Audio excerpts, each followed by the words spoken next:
Welcome to Express Blog, the podcast. Your place for frank, fearless perspectives that keep you thinking. Hi, I'm Varian Barker, and thank you for tuning in to Express Blog, the podcast. We're constantly accused of not knowing what's happening in Guyana because we live abroad. And as I like to say, looking in from the outside gives us a different perch and an alternate view. Many of us keep abreast of Guyana's politics because we are Guyanese, irrespective of where we live, and particularly because we are aware of how we, as expatriates, continue to contribute to the country's economy. And we do so expressly for its improvement. Because of that, we have a voice, and we will continue to air it. For this episode, our first, we're talking to Jonathan Yearwood, a Guyanese who describes himself as a permanent resident, having never lived abroad and with no desire to do so, which makes him the perfect fit for our maiden voyage. Like the Guyanese who are eager to see their country become a place of all-round prosperity, Jonathan has adopted a stance of activism to spotlight issues that can potentially derail this journey. Today we're going to chat about a few of those concerns, taking the pulse of the people at the polls, the people who will vote or influence the vote of those electing leaders. So, Jonathan, this year, 2018, will see the second consecutive local government election, and that is surely the restoration of one facet of democracy, considering that prior to 2016, local government elections were phased out, in a manner of speaking. So first I'm going to ask, how do you Jonathan, feel about getting the chance to go to the polls as it has been constitutionally prescribed? Dictated, I should say. Good morning, Brian. Thank you for having me this morning. My views on local government election is a fantastic opportunity for the ordinary citizen to have some say in who runs and administers the area in which they live in. The country is basically divided into smaller constituents, which are run by the local neighborhood democratic council. This is what we think. In the city and in the towns, the council and the city council. we're all controlled by the local government elections, and it is a great opportunity for citizens like myself to be able to have a say in who runs the area in which we live in. So I think it's a fantastic opportunity.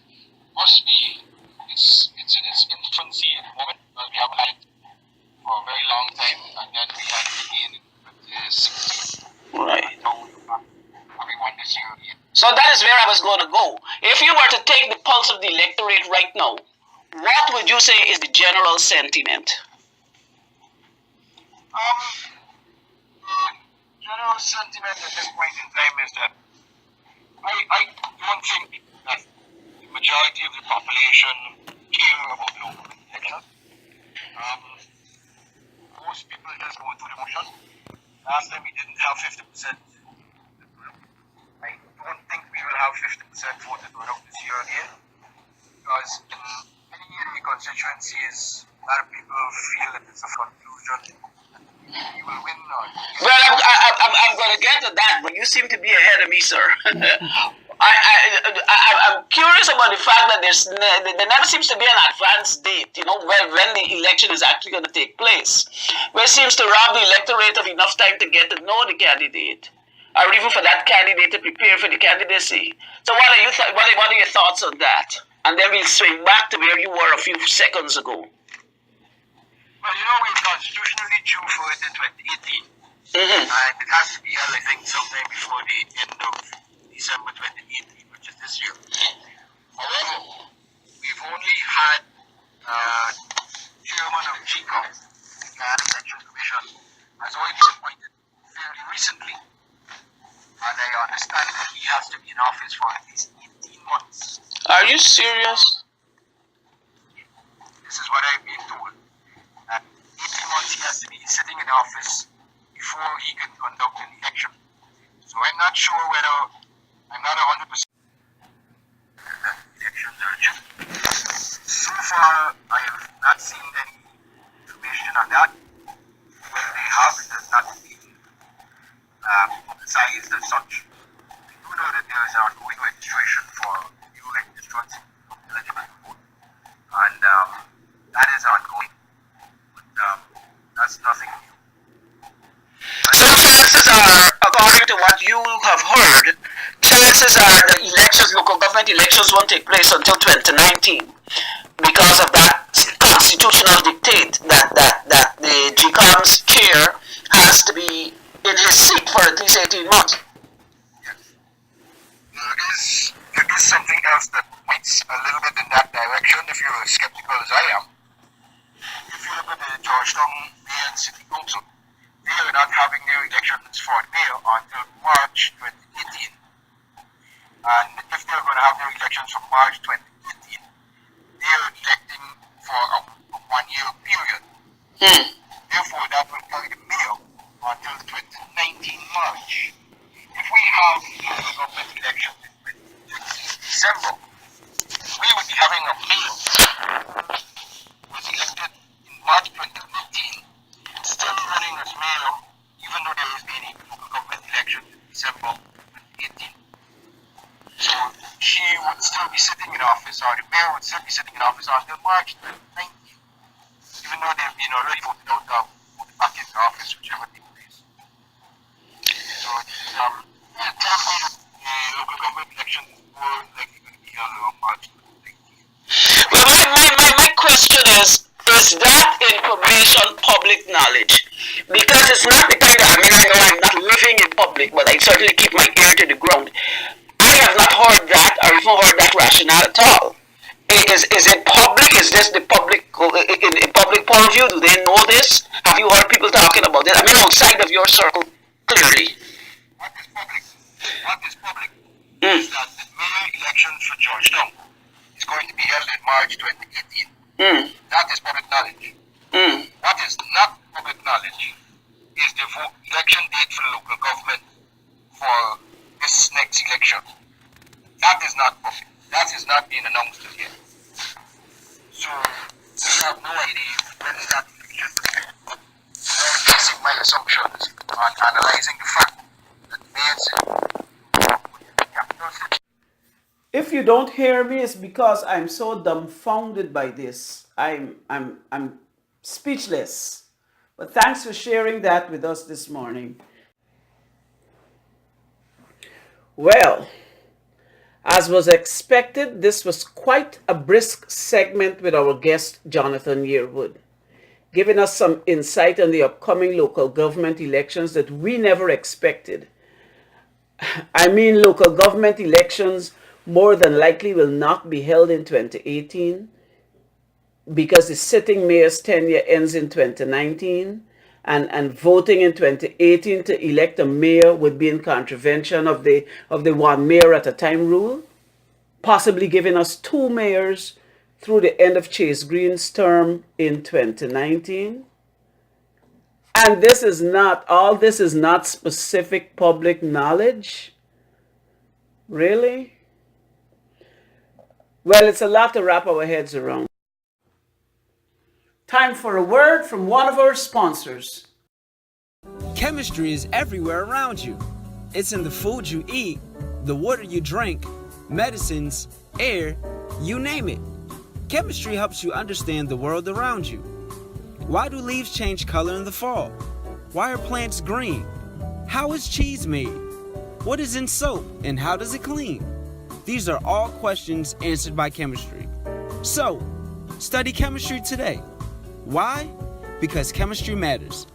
This message was brought to you by Dr. K.F. Smith, chemist. Chemistry matters.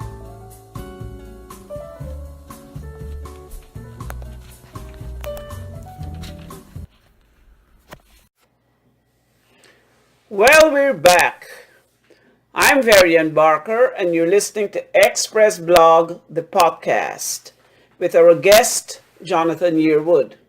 And we're going to continue discussing some of the matters that seem to invoke lots of questions on the Guyana political front. December 2017 saw the layoff of some 4,000 sugar workers from an industry that was actively dying, largely because its preferential pricing arrangement from decades earlier had expired, because markets for sugar had started to compete with beet, and because, in as much as Guyana had early warning, no preparation for death, figuratively speaking, was made by the PPP government, which had 23 years to put a plan in place. Opposition leader Jagdeo said that the layoff was the fault of the coalition government, was the fault of President Granger, was a racist and political agenda, and everything other than the fact that death in the sugar industry was imminent. On January 30th, 2018, government paid 50% severance to sugar workers, and with the promise of 50% more before the end of the year. It's a lot to unpack here, so I'll start with what are your thoughts about it being the coalition's fault that sugar workers lost their jobs? It seems that a certain segment of the community believes that, and I'd like you to clarify that for us if you can.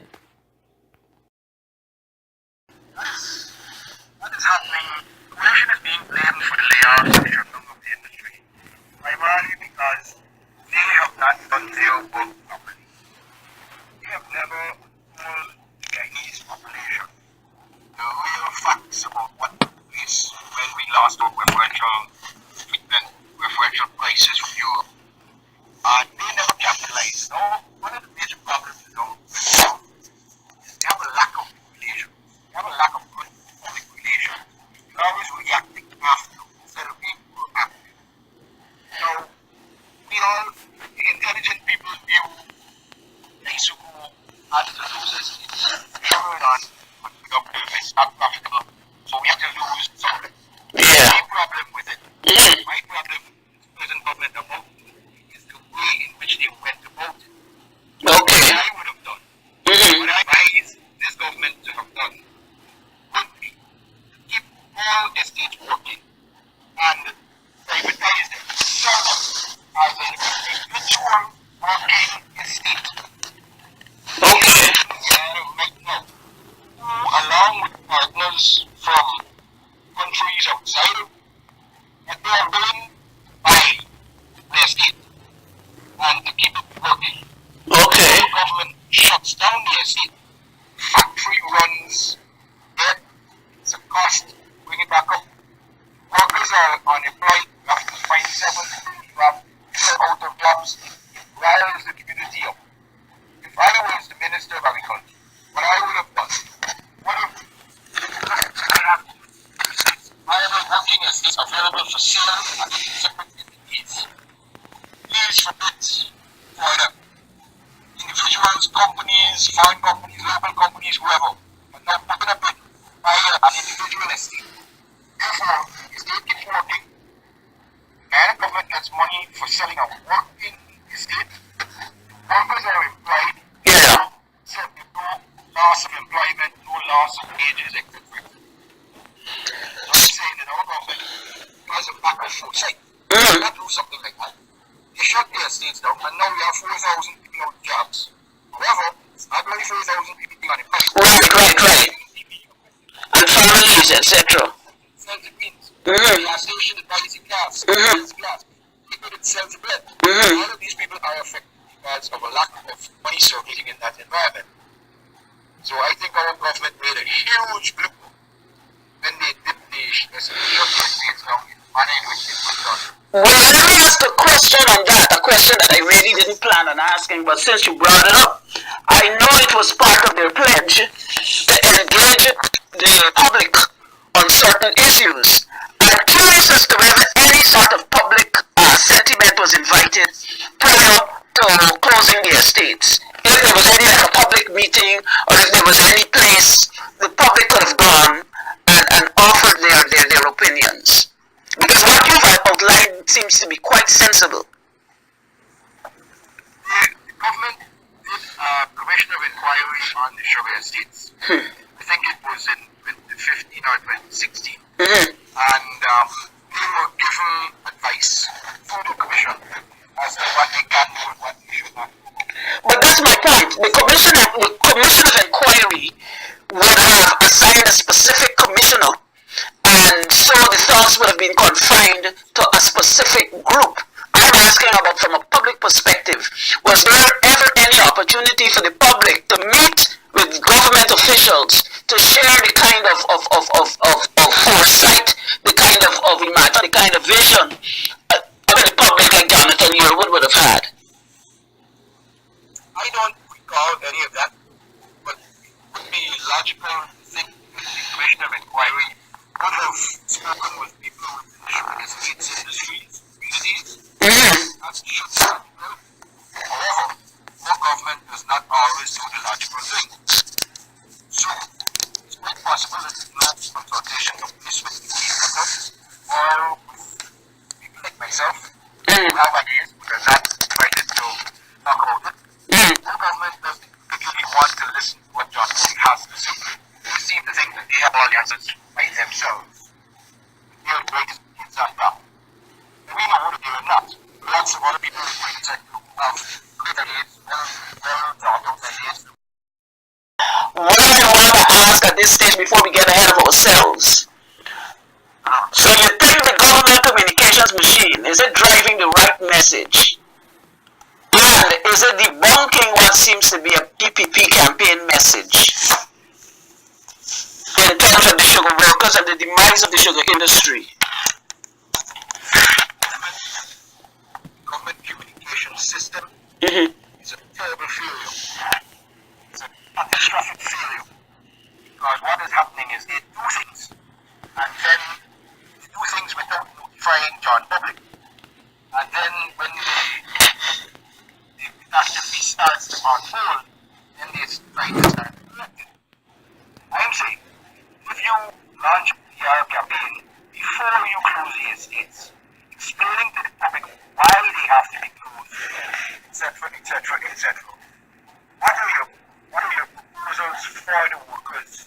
So I'm saying that our government would have done all of this by doing proper publications and review, and by proper communicating to the sugar estates what your plans are. It seems as if they have no plans. They see it's now. No further plans. That is straight in the hands of the opposition. Because the opposition is not going to sit back and allow it either way. Right. Everything is a message. That's right. So the opposition is having a field nonsense our government is doing. Primarily because of government and the people. It's not the government that are wrong, they're just not communicating it in the proper manner to the people. Right. The opposition don't have to do it.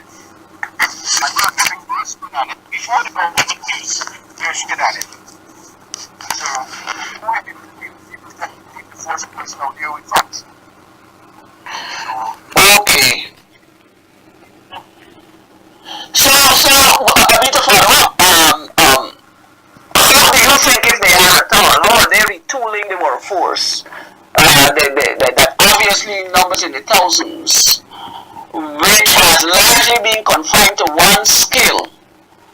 And Mohammed, you as a man in the street suggests that the government does to put these people back to work, particularly when the severance pay runs out. What has happened is that the second commissioners and they are having job fairs. We had a job fair at Guyana University, we had job fairs at somewhere of police, and some 800 workers have been employed basically in the private sector. How many more can the private sector absorb of that 4,000? I'm not sure they can absorb it for that 4,000. The government has made no effort to train people. So far, I'm not hearing any efforts to train people. And also, another question would be willing to train. It would mean they would have to go back to school, learn a few things, get a better education. Are they willing to do that? Okay.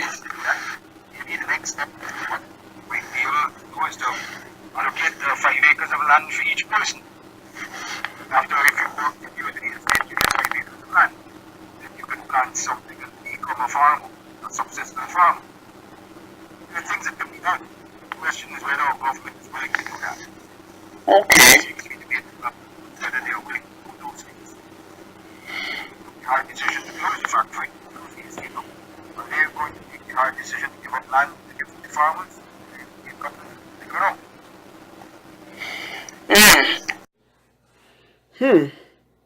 Jonathan, this is so thought-provoking.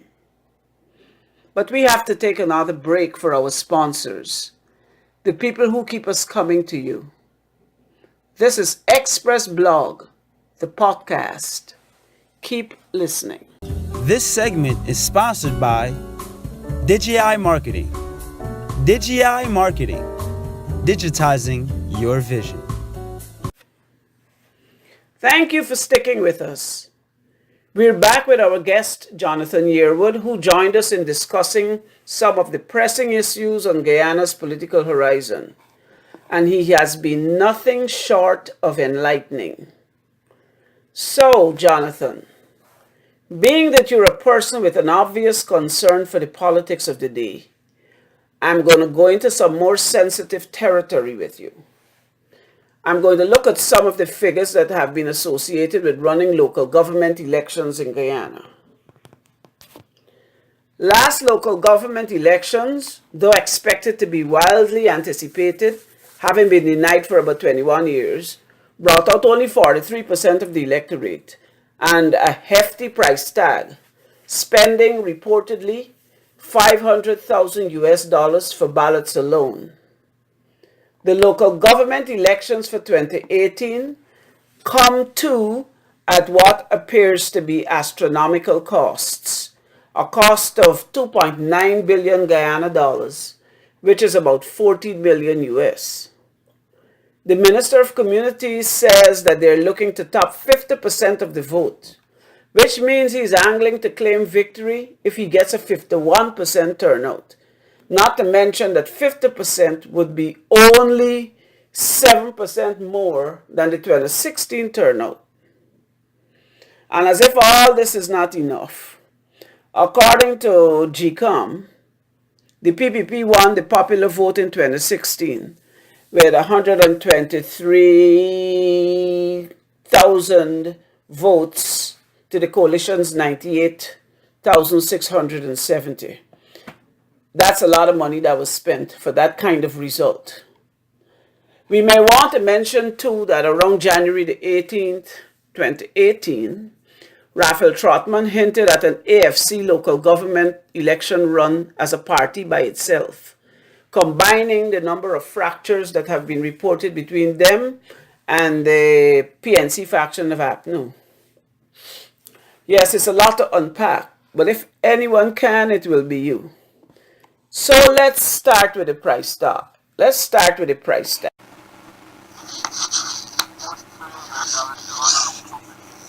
Yeah, that's what I read.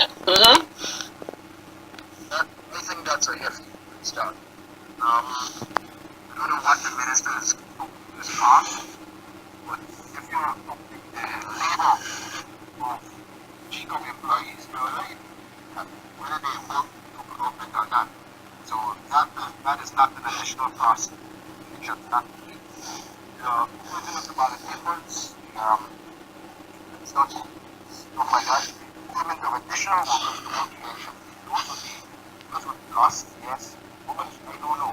Sounds like $14 million in about trade. I wouldn't be able to tell you what a good trade would be. I'm not in that field. I'm not sure whether that's good or right or bad.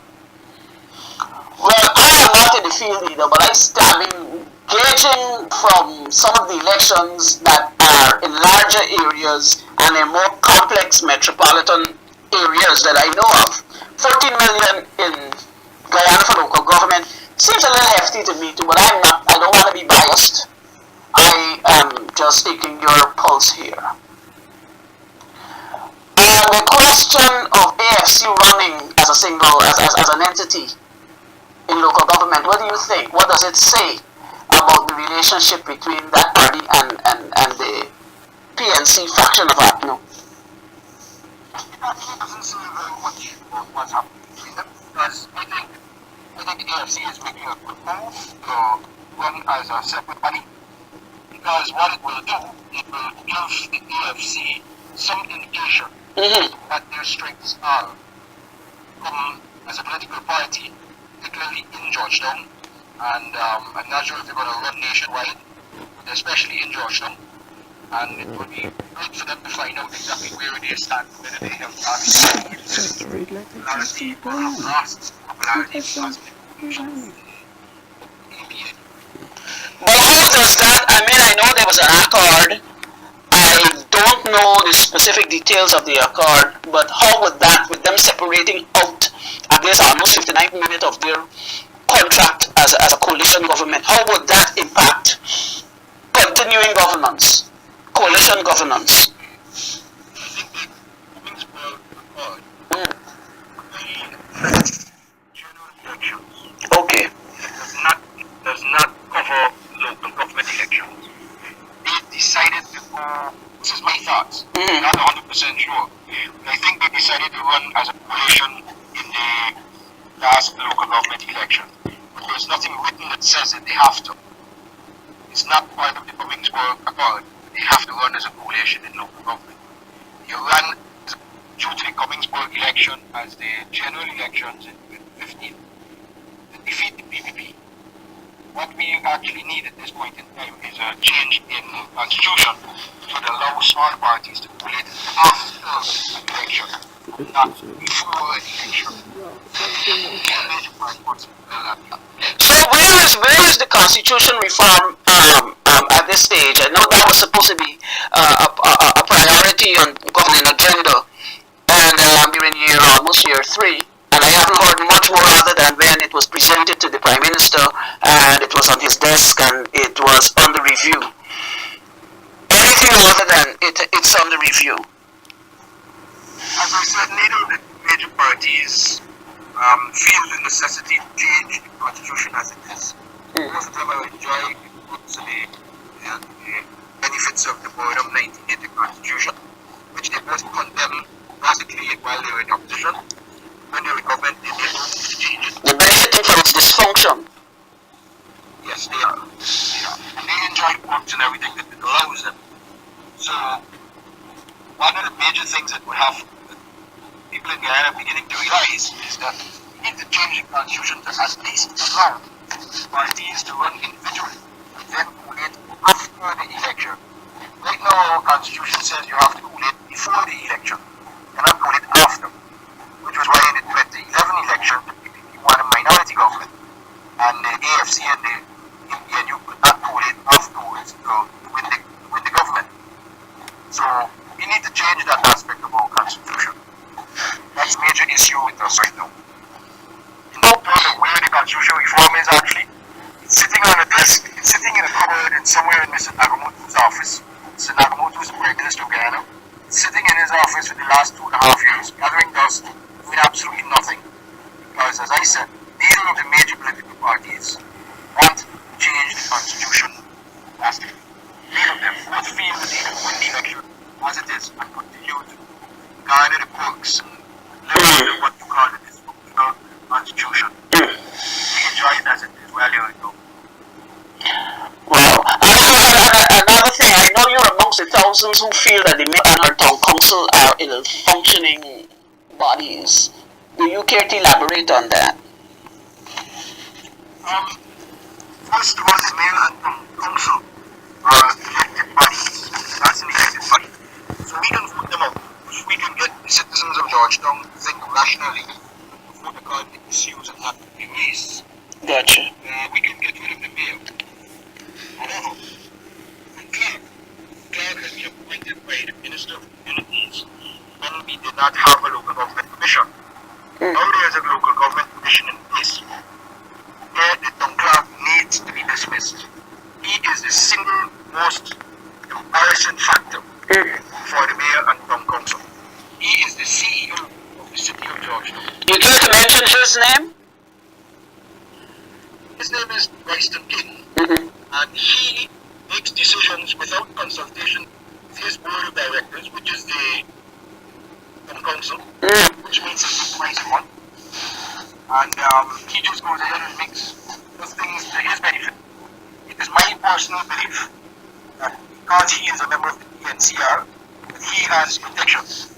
Okay. And because of this protection, he will not be fired. He will not be dismissed. But he needs to be fired. He needs to be removed from that post. He is bringing Georgetown down into the gutter. Further into the gutter, I should say. Because we're already down. This city transfers are raping and shooting people. He is building projects that nobody knows about. He is trying to seize fields and parts of Georgetown so that they can build houses for the mayor, the clerk, chief engineer, the medical doctor. These people don't have houses already. Why do they want to build houses in the center of Georgetown? For their personal benefit. They think that they will live forever as as mayor. They will move. That's the idea that they have. And they do this. We, in the town clerk, when this present city council took office in 2015, they had $118 million in the bank account. $118 million in the bank account. Recently, we saw a letter written by a councillor that states the city council is $3 billion in the red. Oh. This is in 2.5 years. $3 billion. They went on to state that they are overspending $6 million every single day. They're collecting X, they're spending X plus $6 million. That's crazy. That's crazy. And after they spend it, they have to ask the government to pay them out $400 million for the garbage. So where is all this money from? Yeah. They're getting this $6 million every day from. They're not utilizing it. So, from Clark, Mr. Royston King, who's the man in charge of all of this, what we're supposed to stop with him, he needs to be fired and dismissed because of that. And for many other reasons. So he needs to go very closely by the mayor. Has not led the city in a very crooked manner. A lot of things happen under her watch that has been allowed to get by, and she needs to be responsible for her action. She needs to be gotten rid of. Well, it was good chatting with our guest Jonathan Yearwood, Guyana's permanent resident, who gave us, as only Jonathan can, critical insight into common views held by the man in the street. Jonathan, I thank you so much. I thank you for being my first guest, and I hope that you make this podcast your home. Thanks, Jonathan, and looking forward to seeing you again. Thanks for having me. Bye-bye. It was some brisk and informative discourse with our guest, Jonathan Yearwood, Guyana's permanent resident, who gave us valuable insight into common views held by the man in the street. We thank you out there for tuning in to XPRESS Blog, the podcast, and hope to see you back as we continue to bring the critical issues that seem to fester during this government. Yes, we had a few technical glitches with this, but the political gods saw us through, and I suspect they will every time. We encourage you to follow XPRESS Blog on Facebook, on Twitter, and visit our website at xpressblog.com. Once again, thank you for stopping by.